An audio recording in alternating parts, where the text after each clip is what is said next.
अस्सलाम वालेकुम नाज़रीन, ये देखें आज हम कस्टर्ड बना रहे हैं।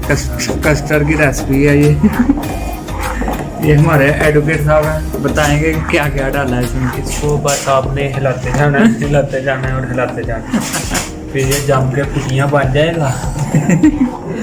उसके बाद दाने दाने बनाकर आपने खाना नहीं है, फिर छोड़ देना।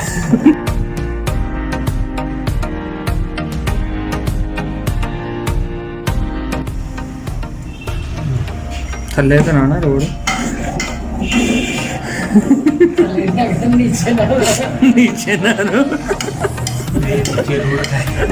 जरूर है ये हमारे वकील साहब स्पेशल बना रहे हैं रेसिपी कस्टर्ड की। ये नीचे ना चूल्हे को जरा मट्ठा कर दो। चलो चीनी पाई दो भाई नाल चूल्हा बंद करो।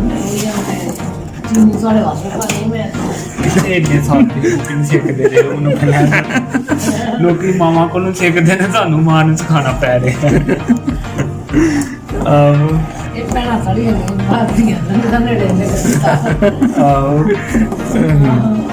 संगना बनेगा तो मजा आएगा ना। देखो ये पतला भी ज्यादा संगना करो उन्हें दूध पहाड़ है जो लाया था ना संगना बनना लाया था बनना संगना